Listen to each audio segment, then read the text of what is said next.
Any Kine live. Hi guys. And the Any Kine call is real. Getting kind of Any Kine. What kind of work is this, you two? Of Any Kine live. Look at the chain is out, gigantic, and he wants to land the same.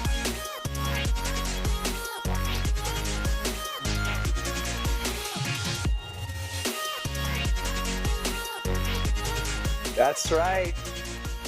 It's another episode of Any Kine Live. This is episode number 6.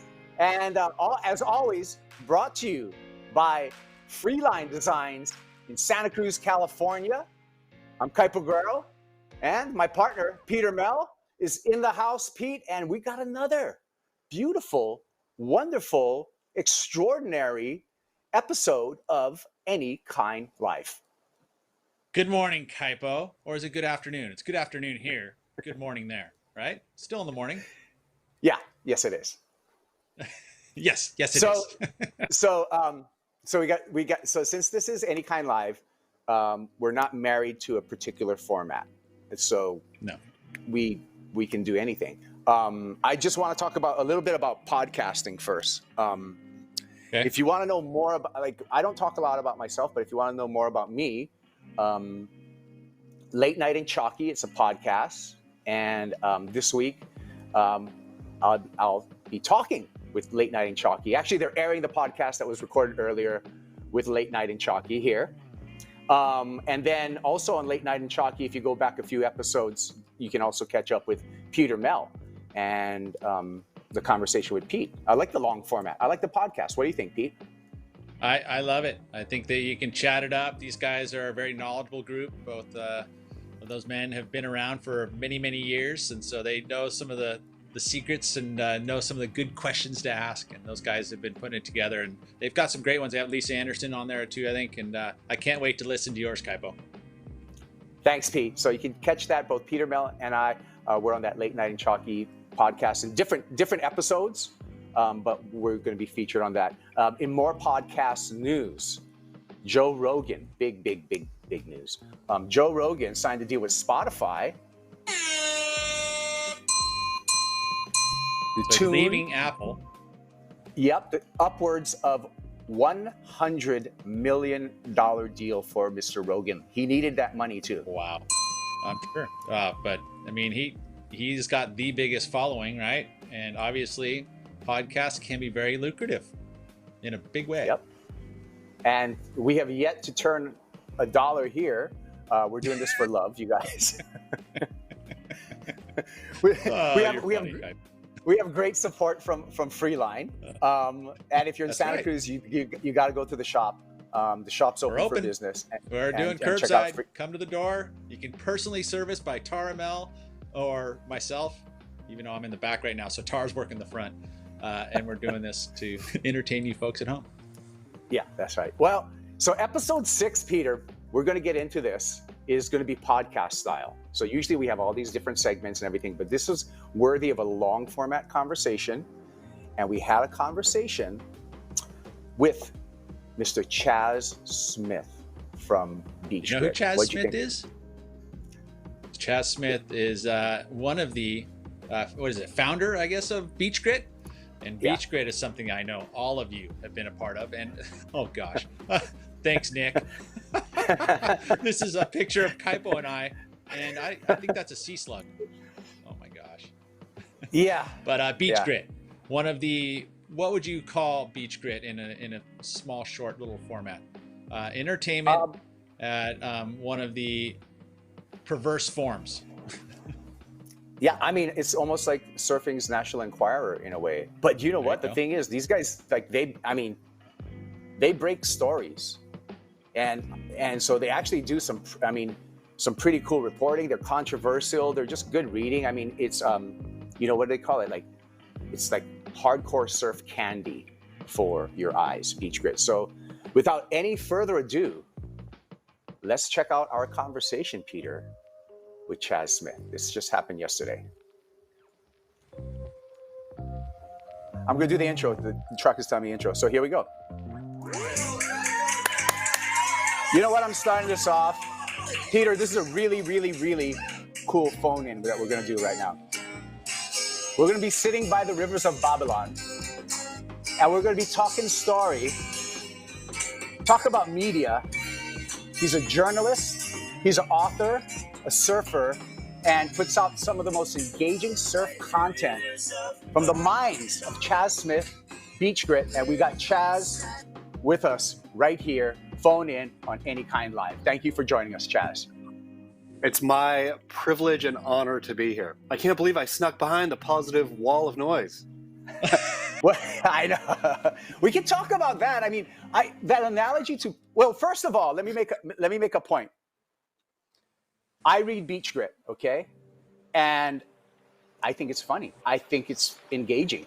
And I think most of the surf industry reads BeachGrit, okay? And it is funny because every once in a while, this controversial story will go up on BeachGrit, Chaz, and then I'll always have some type of surf industry guy go to me, well, nobody reads that shit anyway, Kaipo.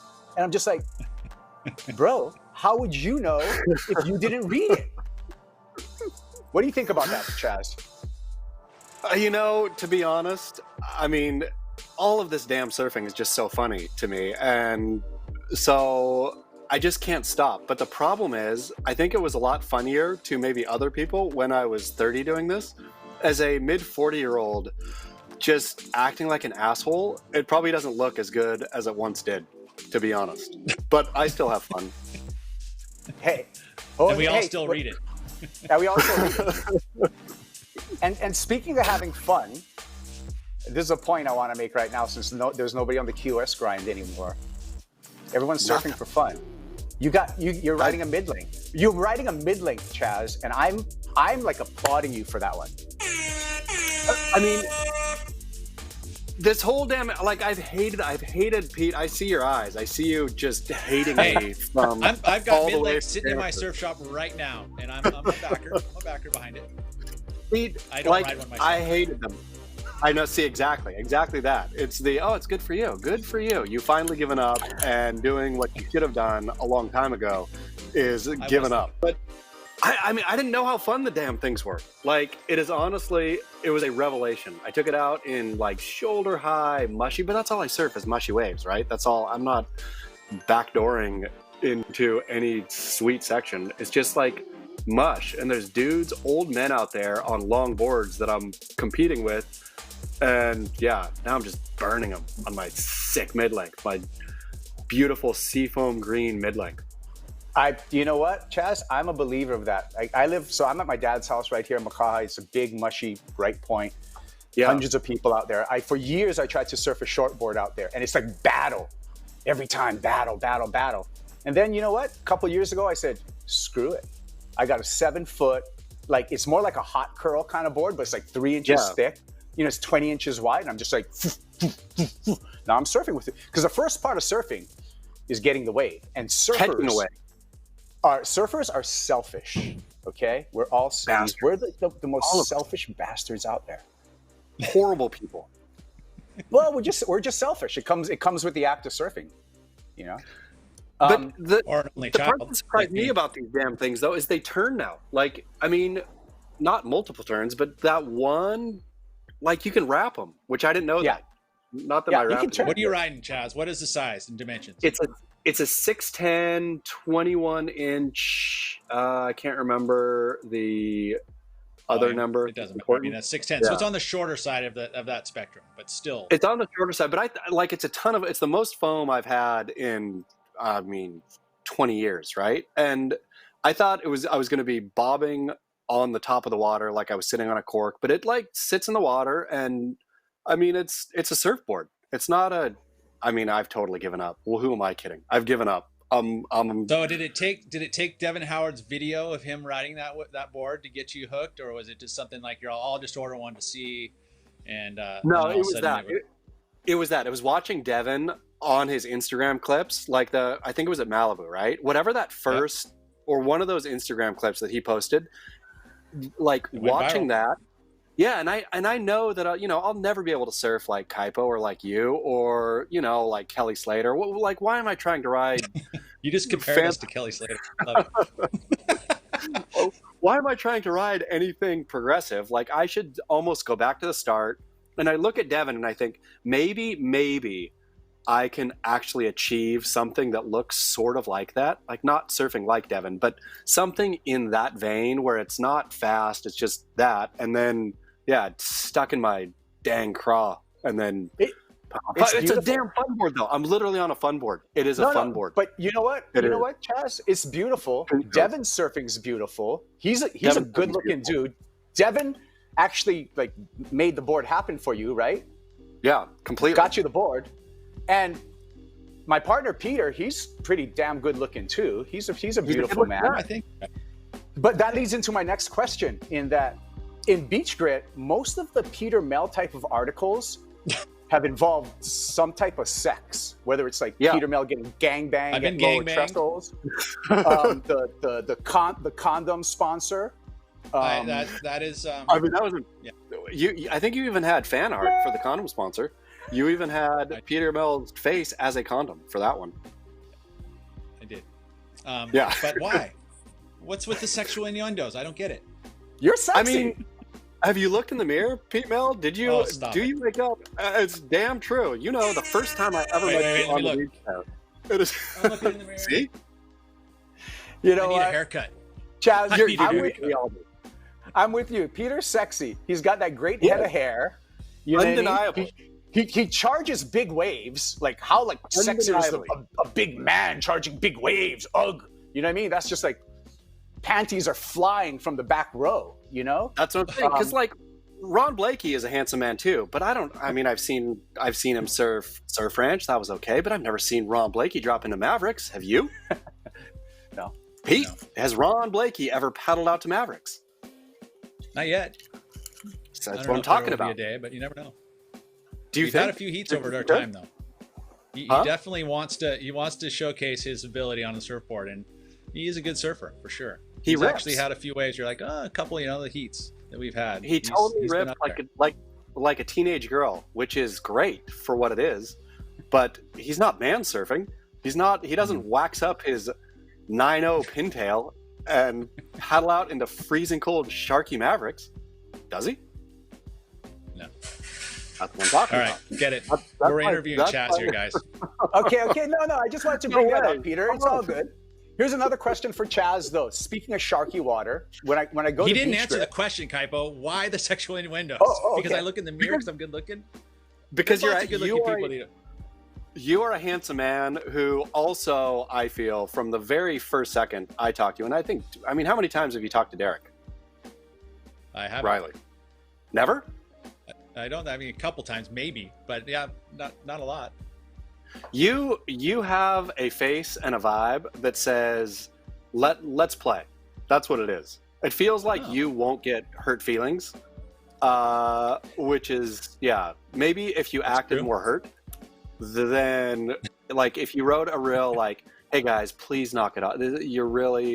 My wife is upset about this. You're offended. I'm being offended. But the real truth is that email would go straight on BeachGrit. Yeah, I know. Hey, Chaz, I do want to tell you something. But I can tell you this for Peter and I. Both Peter and I, we read all the chat rooms. You know what I mean? Yeah. We read them, and people say hurtful shit. But I don't let it get me. I do not let it get me. To me, it's all love. You know what I mean? I'm not mad at anybody. And sometimes I laugh at myself on that. And it's all about not taking yourself too seriously, where you're actually going to get your panties in a bunch over some dudes making, they're just trying to be funny. Wiggly's paddling style. Yeah. Like all of our boys, right? It's perfect. No, but that's that. I mean, we're all. I mean, once we put our damn faces anywhere, right, then we're just part of the entertainment machine. And if other people are being entertained, I guess this is my perspective. If it's entertaining, then it's all good. I think BeachGrit sometimes, unfortunately, probably shuffles into the hurtful. But I think we try to stay out of the hurtful and have it just be, making fun of ourselves. I'm an asshole idiot can't surf. I mean, I will say everything bad about myself, you know, like what we say about others, I think we would never, ever not say about ourselves, I suppose, where it's just a kooky good time. Yeah, I agree. You know what I mean? And we signed up for the job when we took the job, Chaz. You know what I mean? It's like we're standing naked in front of our peers when we're calling live surfing, and there's no playbook. You know what I mean? There's no time clock. There's no start line. There's no finish line. There's no referee. There's no halftime. You're just filling air for anywhere from 8 to 10 hours. 8 live. hours a day. And it's live. That's Live. the other part. It's live, right? So all of a sudden, you So can that's step like on. that's like nothing 5 happening. football games. You know? With nothing, I mean, where the action the action is for what, 10 seconds, and then you know, okay, we got a whole nother 8-minute wait between the next wave where we're just gonna start jabbering.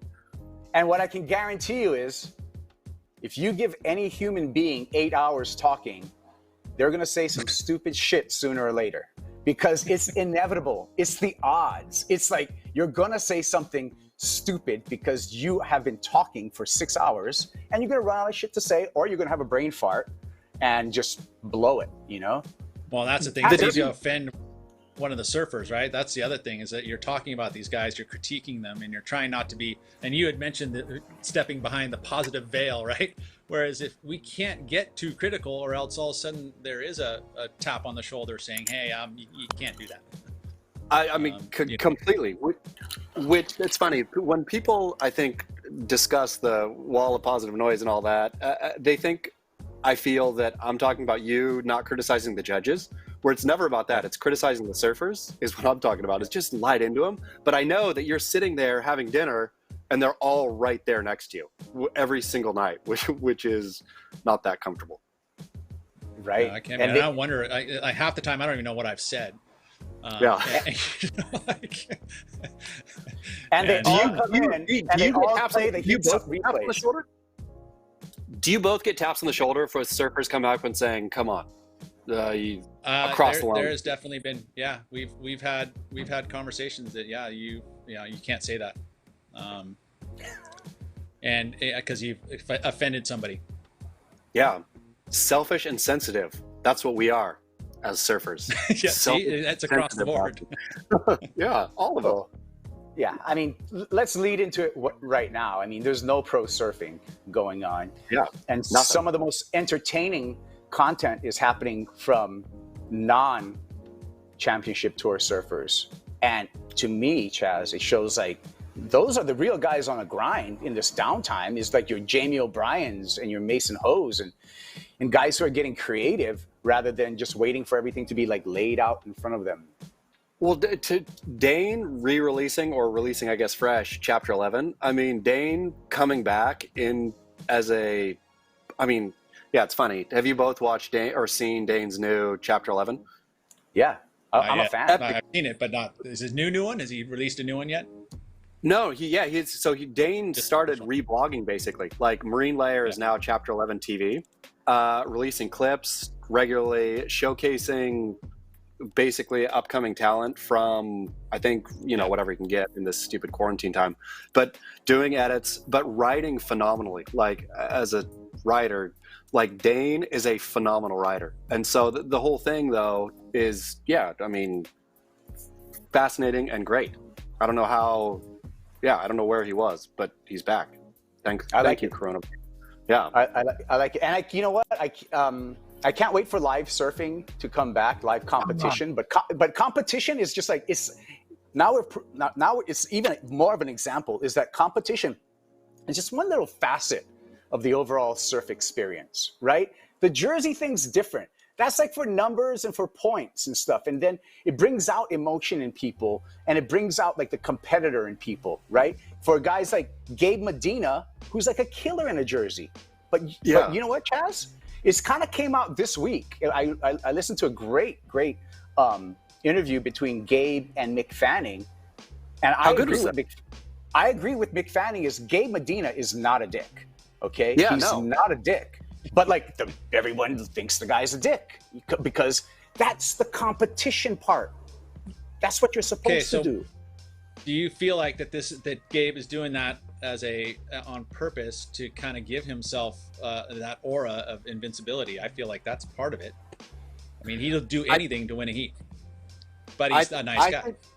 No. I mean, I think part of it with Gabe is he'll do anything to win a heat, and also he's in his second language, right? And so there was a interview that somebody translated in BeachGrit's comments.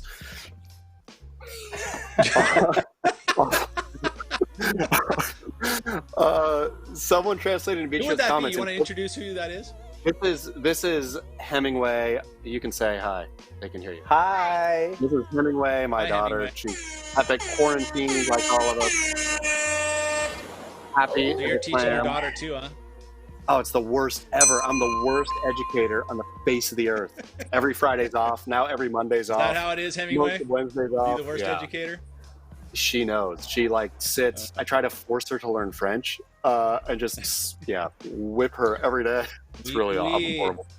You know, hey Chaz, that brings up another point that like is really interesting. I don't know if people know this about you, but were you a music instructor, a music professor at the Cleveland State University? Is this true? No. Somehow Chaz Smith was a legit. I think really must have been a well-known blues so or those jazz aren't your musician or books. something. Okay. No, I was just like, this guy's gnarly. Fuck. No, so Okay. my persona has somehow woven with his online, where my Wikipedia comes up as his. Somebody changed it to my Wikipedia at some point, like just put my information in there, and then one of his people must have gone in and changed it back. So yeah, I died in 19, whenever it was. But I died in 97. I didn't get that far. But God, I was just like, what the fuck? There's a whole nother layer of Chaz Smith that I didn't know about. But I do know about. No, there's no other layers. It's just shallow and horrible. I do know about Welcome to Paradise, Now Go to Hell, and that's a close book to me in that I thought that was a really accurate description of Oahu at that time, and that was brilliant. And the way that you painted town, because I'm from town, I'm on the west side right now. That's where my dad lives, but like I'm a town rat. The way you painted town is like grimy, and like that's what it is, bro. Like that was hats off, man. Oh, thank you. I mean, that's thinking like with that book, writing it, I thought, I think I pitched it randomly and then I got sold and I was like, how in the world am I going to write about Hawaii? Yeah, being I mean, to me, it's the worst thing that we've done, Howleys, mainlanders have done, is gone to Hawaii and co-opted it, right? And so me as another co-opter, like taking their stories and making them mine. So I thought the whole thing, I'm just going to write it as exactly that, as an outsider coming in. This is the way it feels from an outsider's perspective for a few months out of the year during that time. But I mean, I hate to be nostalgic, but weren't those times fun? Like, I guess I mean, you guys are back every year. Does it feel I grew up now? Loved it. Yeah. Loved that era. Does it feel different now? Loved how scared I felt. But it's scary still? No, it's not as scary, not even close, dude. Yeah. Like, not even close.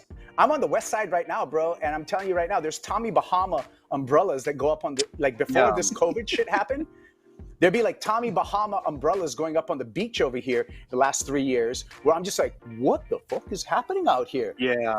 Like people, like, things are just getting homogenized a little bit. Like, people aren't scared to come to the west side, where I'm just like, bro, you should be scared. Yeah. What are you guys doing here?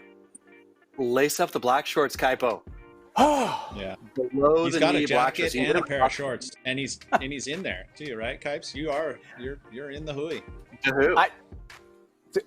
I'm not going to confirm any kind of affiliations right now. You guys are crazy about that. I don't like, but I do have really good friends. Really good friends. I love my friends. Eddie Rothman. His friend. Brilliant. A leader. You know what I mean? Like, look at dude. Love him or hate him, what he does for the community is exceptional. Epic. The way that he's able to lead many, many, many people in one direction, you have to respect that. So we need more of that. It's funny. Eddie got real furious at me right when he realized that Welcome to Paradise was coming out. This was forever ago, 8 years ago or whatever. Like, he called me up. He said, "Oh, you're writing a fucking book?" Like, I don't think he knew. And so he was really, really pissed. And I got the full Eddie treatment. Well, fucking fuck. And then, he said a lot of things and whatever. And then we didn't talk for a while. And then he called me up out of the blue, like, it must have been 6 months or something after the book came out. He's like, "Oh, it's fucking funny. It's fucking funny." And she thought it was funny. And so that was it. So, yeah, love the Eddie. Yep, it was funny. You got the approval. You got the approval. I don't know if I got. I will never.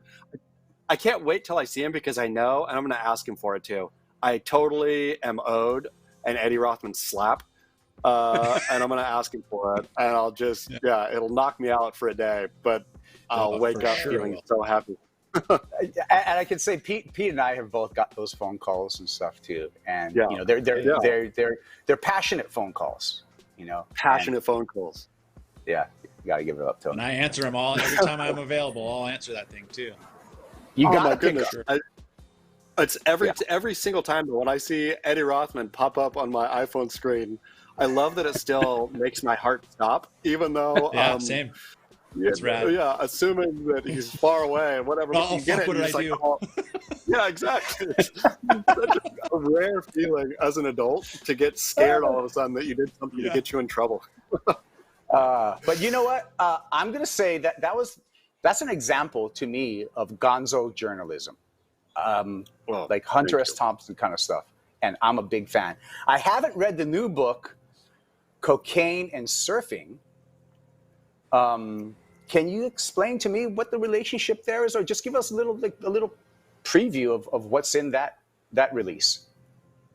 I mean, Cocaine and Surfing started as like Welcome to Paradise. I just threw out a stupid pitch to my agent that accidentally got sold, and I thought, okay, sweet, I'll write about the history of cocaine and surfing. And then I realized as I got in, okay, there is a history, and it's fine, but it's like 8 pages long, and then there's no good stories. Like when surfers love cocaine, but when they do cocaine, they don't do anything interesting. They go into the bathroom and they jabber to each other, and then they maybe go to the strip club. And how they save the world or save the companies. Yeah, precisely. It's only that. How many pages can you write about surfers saving the world and saving the companies and going home and going to sleep and feeling bad the next day and then doing it again?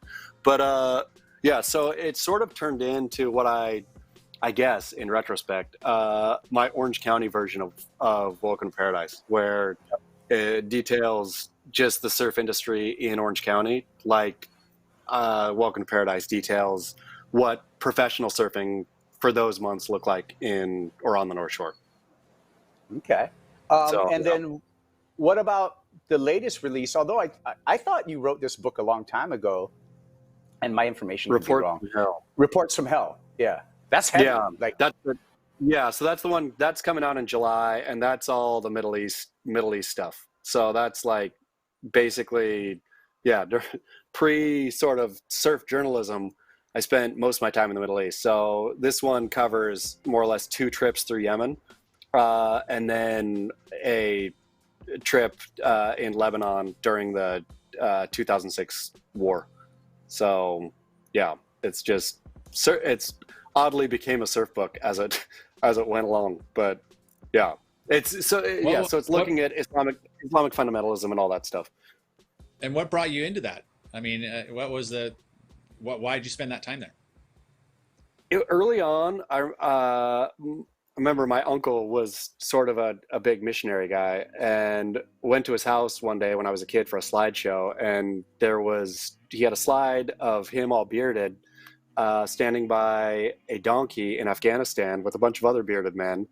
And he said, these are the Mujahideen. They're freedom fighters fighting the Soviets. And on this donkey is Stinger missiles. And we were bringing them in to help the Mujahideen fight the Soviets. And so then I was just fascinated by Islamic radicalism at that point and everything else. And when 9/11 happened, I remember the news keeps saying Yemen. Osama bin Laden is from Yemen, or his family's from Yemen. So during Yemen, then looking at maps of Yemen and seeing how it curved on the Indian Ocean, and nobody had ever surfed mainland Yemen, and so there's no news about it. And so I kept thinking, there's got to be waves there. And so went with a buddy who was getting his PhD in Islamic studies at UCLA, and we looked at all the old historical maps and old ancient, like, whatever, shipping maps around the frankincense shipping maps and stuff, trying to figure out if there was swell there, and then went and sold it to Surfer. Sam, this is back when Surfer would give money up front for an article. Obviously, we didn't know anything. We'd never written anything, but Sam George, the editor, and said, oh, yeah, okay, gave us some money, and that was it. So went and figured it out, which at that point even, it was right after 9/11, so, and there was a thriving Al-Qaeda population in Yemen, and it was impossible to get around the country, but we figured it out, and yeah, so, and by the time we got passport.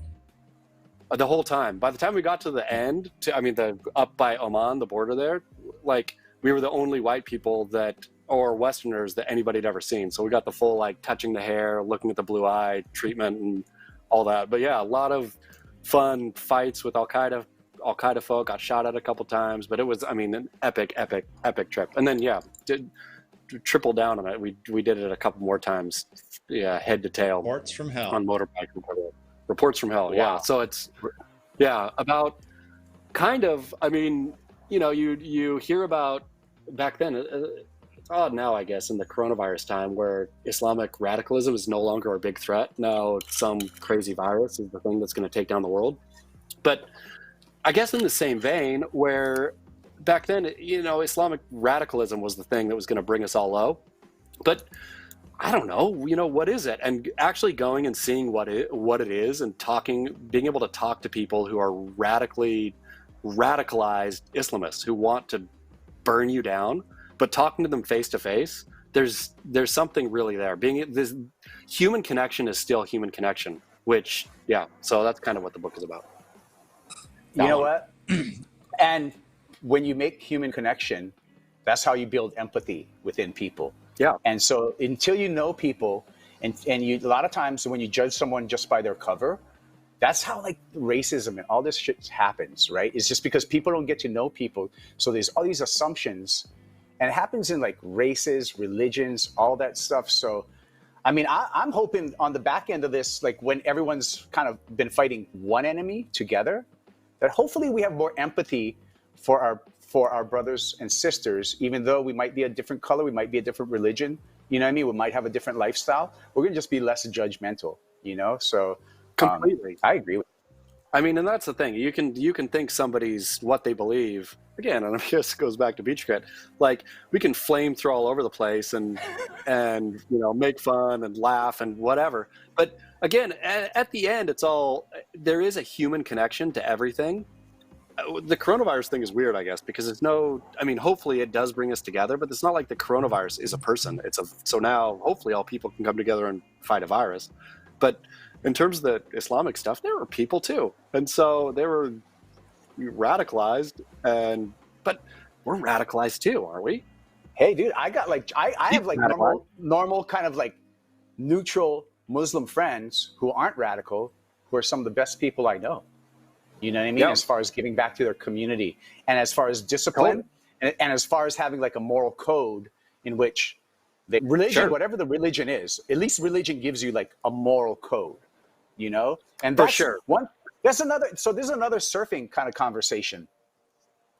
The Brazilians are openly religious. They're open about thanking God, praying, and I think that's a refreshing thing in pro surfing that we do not highlight nearly enough. We kind of like skirted under, when Italo or Gabe or Felipe thank God, bro, bring them up, bro. Like, come on, that's cool. I think that's cool. What do you think? Hey, Kaipo, Travis? though. Beautiful. I'm so in. Yeah. Pete. I was just going to say, but you think about the Americans, or at least, the rest of the tour, are the rest of the tour religious? I don't think that there's anyone there that's going to church every Sunday, whereas you think that those folks are. So that's why you're not seeing them be openly religious. Right. Mike, well, I think it's bro, I'm going to tell you right now, as a fellow Brown dude growing up as a Catholic, I think it just puts you in the Catholic army. So like when you're in the Catholic army, bro, like you're not scared to do some Hail Marys and Our Fathers. You know what I mean? Okay. You're not afraid of it. And you know what I mean? You're cool with every saint. You know what I mean? Like, you're good with it. You're good with a rosary. You're good with everything. Ooh. You should start ask Italo or Gabe next time who who their go-to saint is. I'd be so curious at who Idolo throws down to. Like, I mean, like that. It's good. How much do you guys miss pro surfing though? You were talking, Kaipo, about it's not about or whatever. This is, and I think you guys are so inundated in pro surfing. I miss it so bad. Like, I know we make fun nonstop, but it's only fun out of love. The lack of content there, Chaz. I know. I weep every day. I wake up and I just troll the internet trying to find one stupid story of somebody doing anything on a surfboard, like anything at all. And okay, there's a story. Like the tour, it's a treasure trove of content. It's beautiful. It's fun. It's engaging. Again, all the shit talked is you guys are doing a phenomenal work. It's fun. It's good. I hope it's fun. Honestly, I'm going to tell you guys the truth right now because there's any kind of level of breaking the camera. I actually get depressed at times because it is a really beautiful lifestyle in which you're able to see all these different cultures and you're counting on going back to these places that you already had on your schedule, that you knew, and you have relationships there, whether it's like the restaurant or the bar or local friends there, and then it's all like swept away. And I'm going to tell you how manic I am.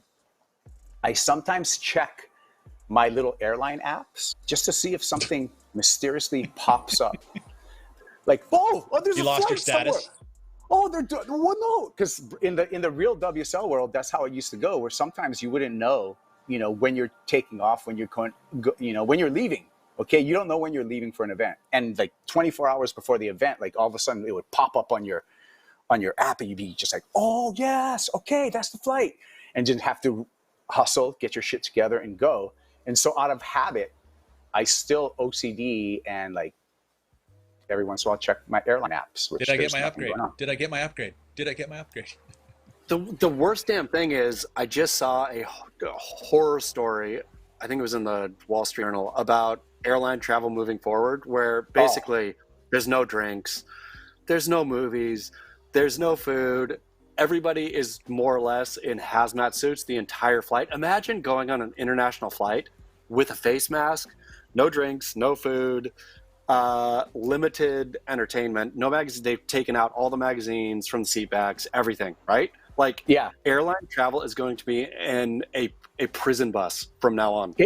It will. I agree. It's going to be a prison bus. There's no other way around it. And so it's going to be even that much more challenging. And I just want to tell one story that Pete can relate to this because he was talking about upgrades. It wasn't until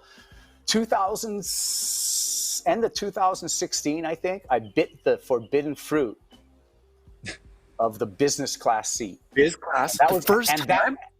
And that was fucking because of Strider Wazalewski talked me into spending the $300 because usually, like, I'm a squirrel, bro. Like, I grind. I'm just like, dude, I'm not going to spend money, man. I'm here to make money. And anyway, I spent the money. It was a flight from, I think, New York to Paris or something.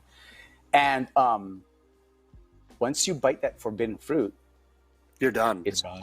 You're done. Yeah.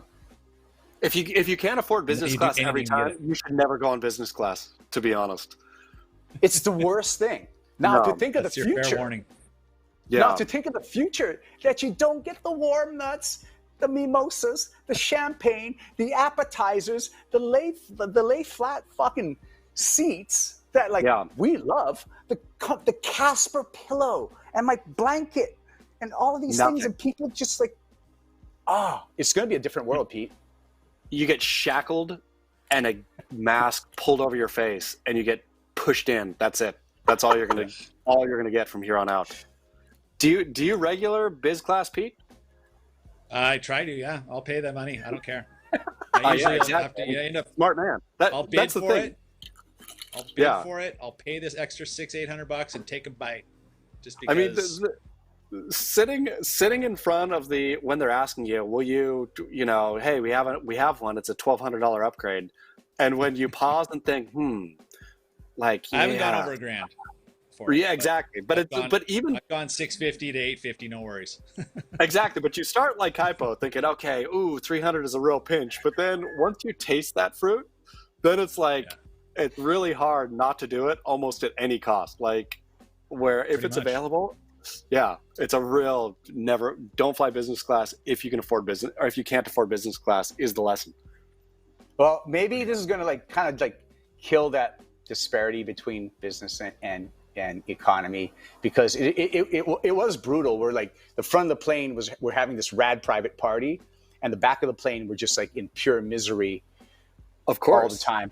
Can't get a drink of water. So maybe it's going to even it up. I mean, I'm up for like I'm ready to go anywhere at any time. I'm getting rock fever over here, And although do the it in water's coach. warm and the surf is good, and go in and coach. But with that, Chaz, professional surfing. I would like to hear your advice to professional surfing.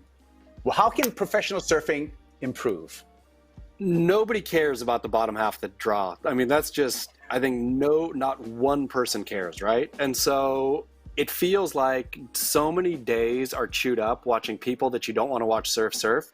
And I guess there's always, like in any sport, you always want the Cinderella story kind of. And so it's there kind of like, and diehard surf fans, I mean, I'll sit on all day. Like I watch you guys, when it's happening for 10 hours straight, you'll be on one computer and I'll be sitting working on the other computer, but watching you all day, but thinking, get me to the heat I want. Right. And so the whole thing can be, I mean, I feel, and I don't know what the financial implications are of cutting it out, but I don't know why it can't be cut down to be run in one swell window with surfers who actually have a shot to win, because so many of them don't have a shot to even like how many upsets are there in surfing? It's so rare to see a proper upset, I think, and it should just be shortened. It should be 3-day, and it should be, how many surfers is it in a 3-day, Pete? 16? It's 20? You can do, well, yeah, it's 20, probably 24. 24. Probably. So it should be cut down to 24, and it should be filtering up into where the wild cards aren't just, whoever the brand likes or whoever, like an honest, proper to goodness, somebody who could do something, who could rock it up, or somehow filtering.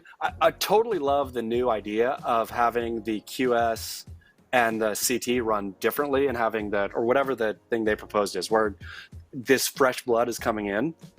But in the year. Yeah, exactly. It's just, I think you got to be able to fit it into one swell window and cut the fat. As unfortunate as it is, I know the fat, those are all real people feeding families and all that stuff. But as a fan, I don't want to see that. So it seemed like it'd be, if you could make the QS in the beginning of it lucrative and also feed in like all of the surfers, you make that part of the year, maybe those longer events, and they're not going to be as high quality surf. And then you have your elite tour at the end where it's bigger money, shorter, smaller events, and it's all of the top notch guys who made the cut for that year. And then you've kind of solved that problem. And precisely, and for the first half of the year too, you could fully have the stories of the dark horse, right? Like there could be some dark horse guy coming up that you're tracking, or WSL is tracking up through, like this guy has a shot to actually get on, where you could tell these human interest stories. And then now you have get down to the gritty competition part, right? Precisely, and done quickly. I love it. Hey, that was really that's good what they're doing, on right? both of your guys' parts. You know what I mean? So, but it feels like that's what they're doing now, right? It feels like it's going that To way. a point. Yeah, like I just think they need to shrink and who am I? But I just think they need to shrink the main event, the field, slightly, where you can have a rooting interest in every single surfer in the draw. Not like, okay, I'm gonna like, oh look now, you're right, and say, okay, I can skip the next 4 heats more or less, and I'll leave them on. But then, okay, here, Gabriel's coming up, Idolo's coming up, John John's coming up, Julian's coming up, whoever you like is coming up. But it's not. I mean, there's so many heats where you're like, oh man, are you kidding me? It's this guy versus this guy. 40 minutes. I think that is a great point, and I agree with it. I mean, because you got to cut it into bite-sized pieces for people to be able to digest and to take interest in. And so, I'm not a genius, dude. I'm just like I'm as far down the totem pole as you could be in the whole thing.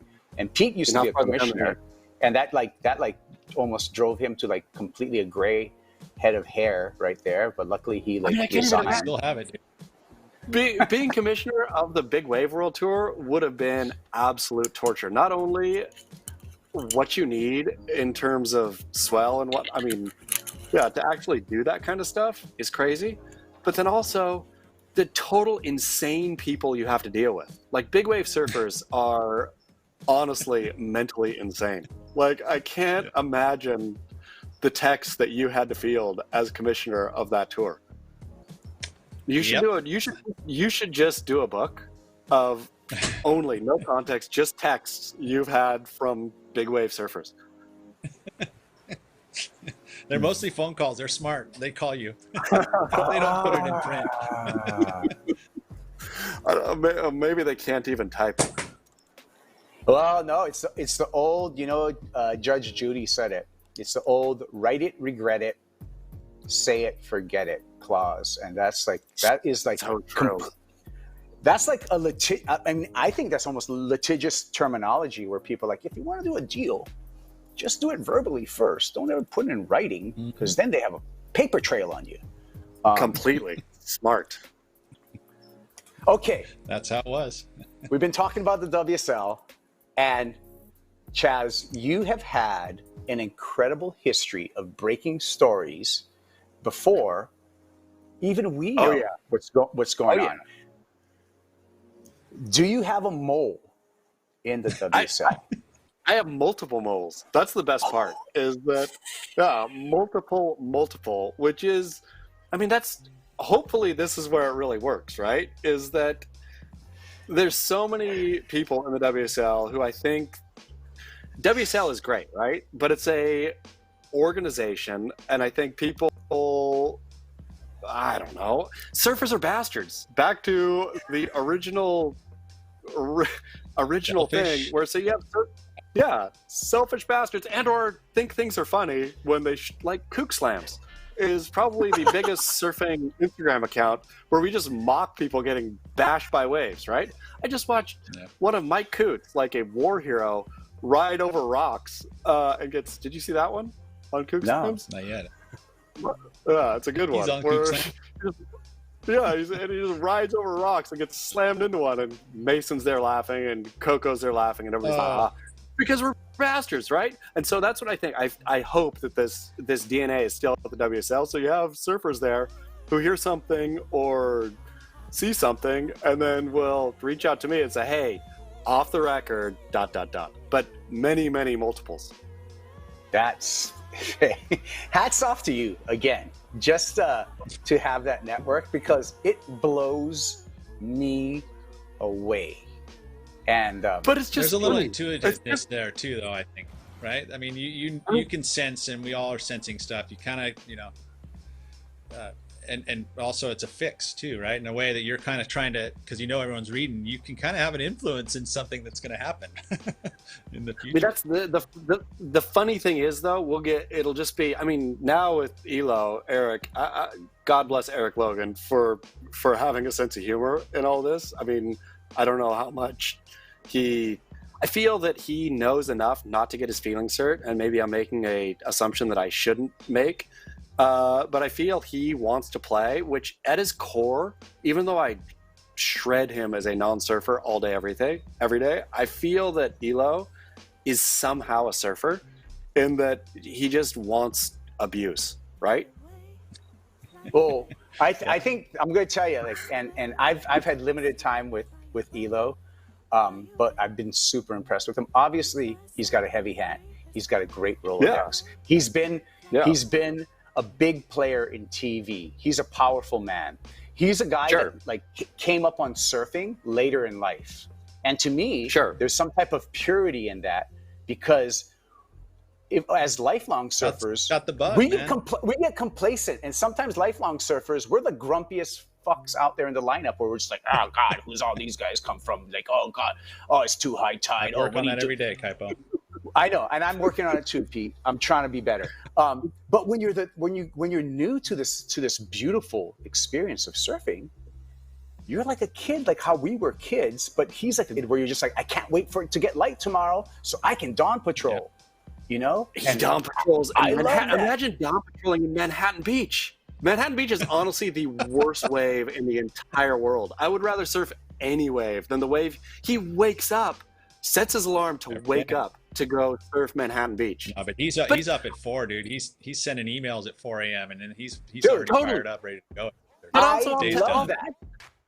I will text him. He should never respond to one of my texts. He will answer every time right away. Every time. Like, which he should have his lawyers sicked on me a long time ago and just be done with it. But the fact that he is willing to play, and I know it's like I get beat up on our end for just rolling over for him every time, like just being smashed by his corpo speak. Yeah, God bless Eric Logan for being willing to play. You know what?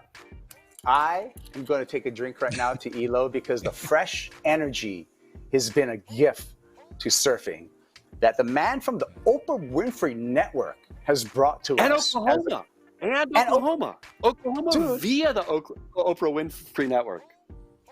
To Elo. This is for you, Elo. Here's to Elo. Elo. All right. Taylor Steele just drank there too. Yeah. Taylor Steele's getting a lot of play right now, man. They're like You should see his tequila bottle. Oh, His tequila bottle is worth more than my entire wardrobe. It's like a crystalline goblet. I don't know where Taylor Steele got so much money to make such a fancy tequila.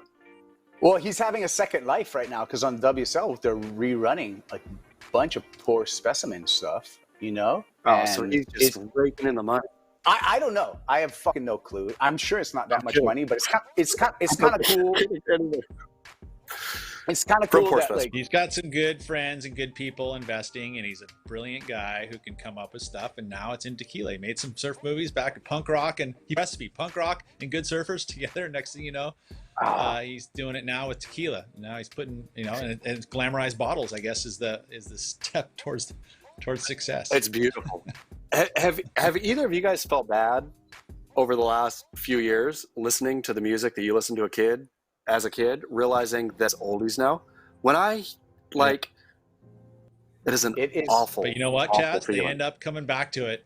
I know. And listening to it. Like John right now, like I got my kid, he's listening to all sorts of old stuff right now. It's great. What's he listening to? They mature. What is good music? John is good music. listening to? I know, but what's John? What was your like the music that affected you when you were? Rock. Yeah, but I also listen to a lot of Zeppelin. I listen to a lot of the Eagles. That kind of stuff, like a good easy rock, right? Old school easy rock. I still listen to it. Yeah.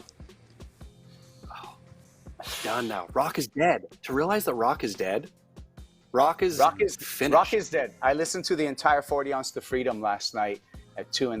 So I was still up because I'm in a time warp where like time and space doesn't matter to me anymore. Of course, you're not working. This is just what I do, whatever. But so that was beautiful. But I bring you here to the shop, Kaipo. You can work and do some retail.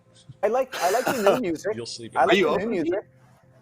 Pete's open. I'm open. I'm in the store right now. My wife's running the shop right now with my kid, and I'm in here talking to you guys. Are you in Freeline right now? I am. This is my office. How in the world does Freeline have like such a fancy? This office looks like it is the interior. It looks like a design New York hotel is what it looks like. This is my wife's designing in the back here. I've got a bed, right? So I can hang out in the bed and sleep here. Right? Oh, it's pretty legit, right? I like it. There's the office. There's the wife's desk. How pretty good. How this often is just are the you office in space. Right if now, I come in, if I drive up in the next couple days, will I see you in the office? Yes. Well, not in the office. I'll be on the floor. I'll sell you some wax. In the shop. Will you make me wear a mask to come in? Yes, I will. Will you hug me? Wearing masks. That's how it works. We're doing Will you give me a hug, curbside / Huh? Will you give me a hug? Yeah. Oh shit. No, I won't do that either. Sorry. You wouldn't? No. Not a hug. I'll come up and buy Rack I've for a hug. got family at You home know. high risk family at home. So I'm still washing my hands literally probably 25 times to 30 times a day. I'm a I've got healthy hand man, sanitizer at every little door outlet. I'm a Everyone's got a healthy mask man on. with a pack of Pete Mel condoms in my pocket. Oh, well, I still, Chaz, as much as I love you, I'm not going to hug you. Well, I can't wait till this is over when we can. Hey, This is true. hey, you know what? I can't even hug my kids. Hugs, I don't like. I don't want to be like doomsday guy, but like hugs may never back. Really? People, Come on, Kaipo. people say that, but I've had a couple hugs in the last couple days of people who just have it. I know it's weird, but people who just have it in them. Where I think that the huggers will repopulate the earth. I think they can't stop hugging, and then you hug them reflexively, and then everybody starts doing it. I'm a hugger. Like Pete can tell you this. Like I am the hugger. Get Like it? I hug everyone. Like I've hugged Pete from the back and stuff, from the front, and every angle I've hugged Pete. Like I'm a hugger. And trust me, this mind game of this like coronavirus, Wuhan plague, whatever you want to call it, is God, it's like. But not anymore. But also, you just gave me. I'm always looking for the next BeachGrit headline, and the BeachGrit headline for this podcast is I hug Pete Mel from from the back. That's all I needed. Fuck that. It has to be an innuendo again, bro. It has to. And Kaipo, I was you do hug me trying from the so hard not to like mess up during this whole thing. That was funny. Oh, I won't. Don't worry. No one cares, Kaipo. Pete, it's People a feather. actually It's probably a wonder. All right. Well, hey, this has been a great conversation, you guys. I just want to give you the final words, Chaz, on this call. Thank you so much for joining us on our pretty much kindergarten YouTube channel called Any Kine Live. It's been a pleasure having you. And I would just like the final word from you. Are you kidding? I literally watched your first episode and everyone since, and it is so fun to see you guys. Like, again, maybe it's not just me. It's every professional surf star fan out there. As much shit as we all throw in forums and wherever, like, you guys honestly feel like family. I'm gonna tear up now. Oh, tear up, bro. Like, fuck, you got me. You're getting me. It's really great. What you guys are doing is really great. And again, I mean, it's just the best part about surfing, right? Is as horrible and selfish and bastard and on all the any negative adjective that you can throw on. We're a weird little family, and it's fun. And so, thank you guys for doing what you do. Thank you, Chaz. Thank you for chatting with us. And I'm going to tell you right now, this is not going to be the last time we're going to hear from Chaz Smith. We're going to do this in the future. We're going to continue on with this show. We're going to have more insight. Thank you for joining us, Chaz Smith. BeachGrit. If you don't check out BeachGrit, you better check it out because you want to laugh, you want to have a good time, you want to see parodies, you want some entertainment, go to BeachGrit. Want sexy people? Yeah, Thank I gotta you go guys. sell some wax.